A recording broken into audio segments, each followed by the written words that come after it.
Yo les frérots, j'espère que vous allez bien, en tout cas moi ça va super. N'oubliez pas comme d'habitude de mettre vos petits pronostics les gars pour ces quarts de finale en commentaire, d'activer la cloche, de vous abonner, de mettre un petit like, ça fait toujours plaisir. Ça donne de la force, en tout cas j'espère que vous allez tous bien. Moi ça va super, il est 7h du matin là où je tourne cette vidéo, donc voilà on sait maintenant les quarts de finale.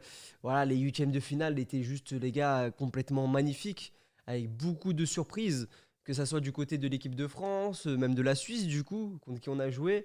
Encore bravo à eux, hein, voilà, c'est de notre faute, hein, clairement, ils ont su jouer les coups.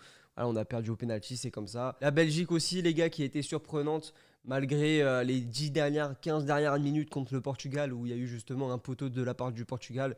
Mais bon, ils ont aussi mérité. Les gars, on va revenir sur les 4 matchs qu'il y aura justement. Donc les 4 matchs, les gars, à venir pour ces quarts de finale, c'est la Belgique contre l'Italie, la Suisse contre l'Espagne. Donc il y aura aussi l'Ukraine contre l'Angleterre et bien sûr la République tchèque contre le Danemark. On va commencer les gars par cette équipe de Italie qui va jouer contre bien sûr la Belgique les gars. Ça sera à 21h, donc le 2 juillet les gars, à Munich. Donc voilà, c'est très impressionnant de voir cette équipe de Belgique. Je la trouve très très forte avec un très bon Lukaku qui a quand même mis 3 buts en 3 matchs. Donc voilà, pour moi Lukaku les gars c'est un joueur très très performant. Et puis il faut pas oublier que Lukaku les gars il joue aussi en Italie, ils vont jouer contre les Italiens, donc je vois bien pourquoi pas Lukaku marquer durant ce match. La Belgique, les gars, qui a aussi quelques problèmes, on va dire, défensifs, même si ça va, ça a tenu le coup contre le Portugal. Et bon, faut pas oublier ce montant, les gars, les 10 dernières minutes qui étaient très intenses.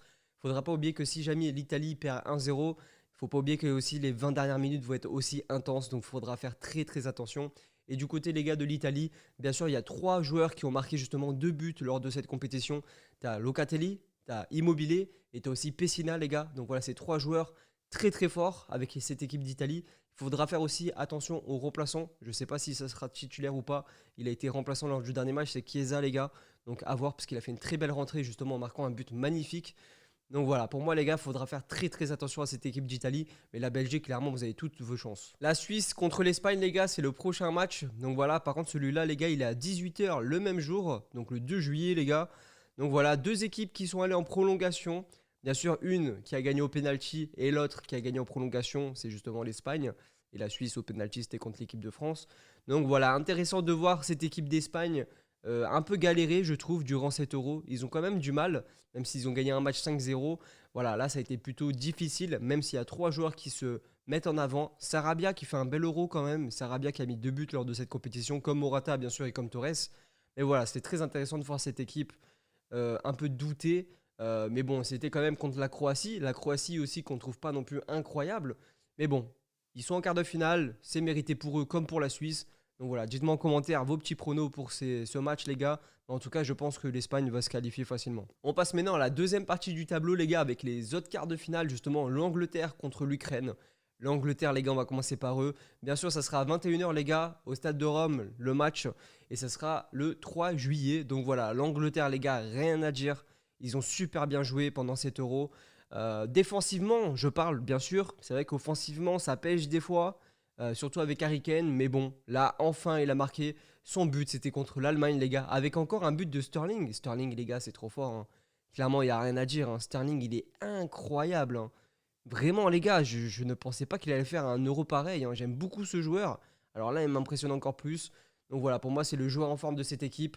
En plus, bien sûr, de la défense qui s'est pris aucun but. Donc voilà, je vois encore ne se prendre aucun but contre l'Ukraine, les gars. Pourquoi pas gagner la compétition sans se prendre de but? Ça serait quand même incroyable.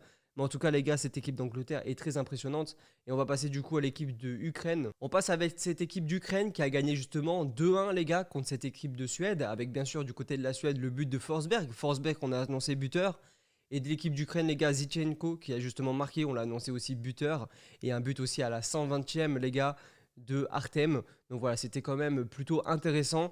120e minute, ils ont marqué ce but. Voilà, c'était la joie, hein, clairement. Mais voilà, pour moi, je ne les vois pas du tout gagner contre cette équipe d'Angleterre, sachant qu'elles ont aussi fini troisième de leur groupe.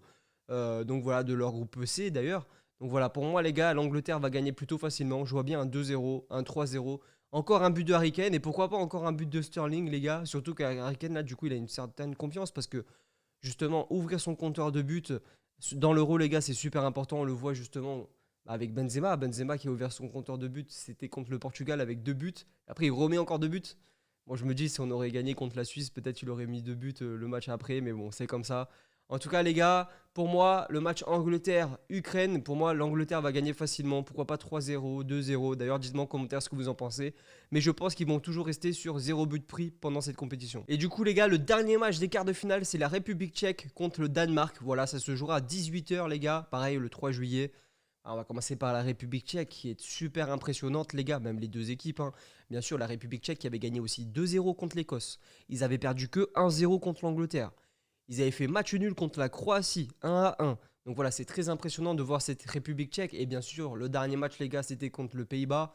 Voilà, le Pays-Bas, les gars, ils ont gagné quand même 2-0. Après, est-ce que le carton rouge aurait changé quelque chose si jamais le Pays-Bas ne serait pas pris ça?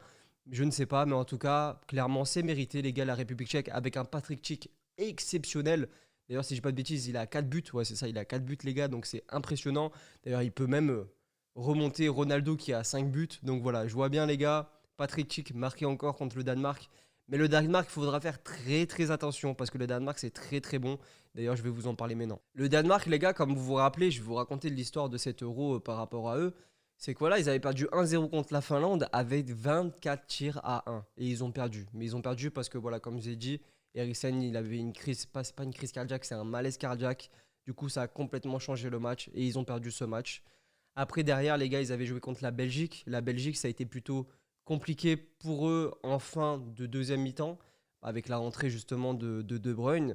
Mais sinon, les gars, première mi-temps, le Danemark, ils ont dominé, hein. Clairement, les gars, le Danemark a super bien joué contre la Belgique. Rappelez-vous, il y a eu 2-1, les gars, avec l'entrée de De Bruyne qui a totalement tout changé. De Bruyne qui est juste incroyable, hein. Après, justement, les gars, ils ont gagné leur match 4-1. Et après 4-0, les gars, franchement, rien à dire. Le Danemark, les gars, c'est super fort. Offensivement, s'ils veulent, j'ai l'impression qu'ils peuvent aller très loin. Et en plus, là, ils jouent quand même contre la République tchèque.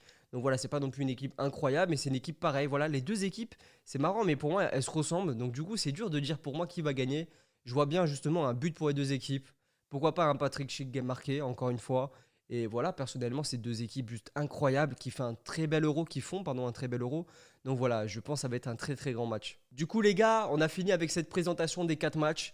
Dites-moi en commentaire pour vous justement qui sort du lot. Pour vous, quel va être le plus gros match? Moi personnellement, je suis pressé de voir la Belgique contre l'Italie. Mais il y a aussi quelques surprises justement comme la République tchèque et le Danemark. Deux équipes exceptionnelles durant cet euro qui ont fait de grands matchs.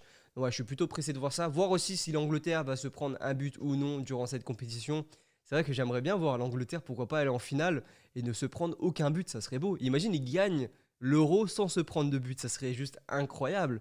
C'est du jamais vu, les gars. Donc voilà, j'aimerais vraiment que ça se produise, pourquoi pas. Après, non, j'espère quand même que la Belgique ou la Suisse. Moi, les gars, je suis pas quelqu'un de rancunier. Je vois beaucoup de gens, justement, dans les réseaux insulter la France ou même insulter la Belgique. Euh, et c'est ça qui me fait mal, c'est que si par exemple demain, quand il y aura la Suisse contre la Belgique, bah même là, du coup, les Suisses vont avoir la haine contre la Belgique et la Belgique et la haine contre les Suisses. Tu vois, c'est malsain. Normalement, l'euro, les gars, ça doit être du rapprochement, ça doit être de la joie. Hier, je suis tombé sur une photo que j'ai commentée sur Twitter parce que ça m'a rendu fou. C'est la photo d'un Belge, enfin même un groupe de Belges qui brûlent le maillot de l'équipe de France. Même pas le maillot, le drapeau de la France. Le drapeau de la France, c'est ça le pire. Enfin bref, ça m'a beaucoup touché parce que voilà, tu vois, ça part hors foot, du coup. Pour moi, ça, c'est hors foot. Tu peux pas brûler un drapeau de l'équipe de France ou un maillot. Tu peux pas faire ça, c'est pas possible. Genre, c'est pas aimer le foot, c'est vraiment. Normalement, tu te concentres dans ton équipe. Normalement, les gars, quand t'es à l'Euro, quand t'es à la Coupe du Monde, t'es concentré sur ton équipe. T'es pas concentré sur l'équipe des autres, tu vois. On a été éliminé, laisse-nous tranquille, tu vois. Faut pas. Ok, tu peux nous charrier, mais brûler un drapeau, les gars, c'est n'importe quoi. Genre, c'est quoi? Ça veut dire limite. Ah, limite, le mec, il se soucie plus de notre équipe en mode on perd que son équipe. Genre, limite, il s'en bat les couilles de son équipe. Il voulait juste nous voir perdre, le mec, tu vois. Enfin, bref, ça m'a rendu fou. D'ailleurs, dites-moi en commentaire ce que vous en pensez de cette action, mais c'était incroyable. Moi, justement, je trouve que l'euro, voilà, c'est festif, ça doit être la joie, de la bonne humeur. Bref, après, voilà, c'est comme ça. Bref, en tout cas, les gars, moi, j'ai kiffé. Pour moi, l'Italie contre la Belgique, c'est le match à voir, clairement. Mais tous les matchs sont à voir. La Suisse contre l'Espagne, l'Angleterre contre l'Ukraine, et bien sûr, la République tchèque contre le Danemark. Voilà, c'est 4 matchs exceptionnels. Dites-moi tous vos pronos dans les commentaires. Je vais aller voir ça, justement, pour voir un peu ce que vous allez dire. J'aimerais bien justement faire un petit truc en mode si par exemple celui qui se rapproche le plus des 4 pronos gagne quelque chose. J'aimerais bien faire un truc du genre parce que j'aime bien faire ça. Donc voilà les gars, n'oubliez pas de vous abonner, de like, d'activer la cloche. Passez tous une bonne journée les gars, à plus tout le monde.